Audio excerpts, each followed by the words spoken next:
Feed additives are an essential aspect of the animal nutrition market, with everyone from producers to traders and buyers all being impacted by price changes of this commodity. But most price changes have been steadily falling since the start of Q2 in April, despite minerals such as feed phosphates having surged more than 50% at the start of the quarter.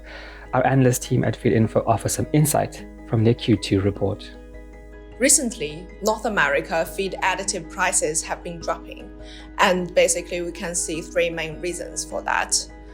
Buyers have already got plenty of materials because of the just-in-case purchasing due to the supply chain congestion at the start of COVID-19 pandemic. Outbreaks such as bird flu has caused a drop in the livestock volumes, which has led to weak demand for feed additives. The cost of storage is high for inventories that people had built up at the end of last year. Then there are phosphates. Russia is a major player in phosphates production, so when Russia invaded Ukraine in February, there was a significant price increase on the commodity due to global concerns of supply shortages. Phosphate supply concerns have eased somewhat in Europe market, and this is leading to the price falling from the highs at the start of Q2. Prices had surged more than 50% in Q2 because of the high feedstock cost and concerns over the supply from Russian companies that will not be available. But feed phosphate are so far exempted from the EU sanctions. Although shipping has been challenging, buyers and sellers have found their ways to get product from point A to point B, and this is relieving the strain on overpurchasing. But it doesn't stop there. Vitamin A had the steepest price decline of all the vitamins in Q2, with weak demand ahead of the summer months and low activity as buyers wait for further price drops. However, according to sources, the uncertainty over the impact of production shutdowns remains. Europe lysine HCl Chinese brand spot prices have more than halved since the beginning of this year, where prices in Q2 dropped by nearly 40% compared to the previous quarter. This was driven by good market coverage and low demand from buyers. Prices was at historical highs in January and early February, as there was very little material available on the spot market.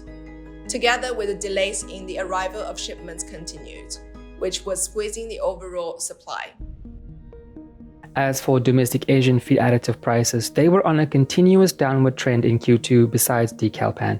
The market was mainly driven by weak demand and customers are believed to be well covered. A producer said in June, commenting on the lysine and threonine market trend, that high inventory will affect the purchase volume and price in Q3. I think the opportunity may be in the fourth quarter, as it has been over the years. China's amino acid manufacturers are now selling at a loss, according to our sources. They say that June and July would be good purchasing months, simply in terms of the price. But there are still some room for the price decreases. Several Chinese producers have arranged summer maintenance shutdowns, and this would lead to tight supply. Looking at the data over the past 3 years, Q3 would be the time that prices usually pick up, but some sources saying that it would be difficult to forecast the market this year due to global inflation, weak demand, and oversupply of products. Feedinfo's analysts collectively have decades of experience in price reporting, each with their own geographical expertise. And this year we achieved IOSCO compliance certification for the first time. We also have a global supply and demand database covering 6 key feed additives, and we want to share all of this valuable information with you. So, to get access to the full quarterly market overviews for amino acids, vitamins, and minerals, as well as to get a detailed view of spot prices and exclusive news, head over to feedinfo.com right now to learn more.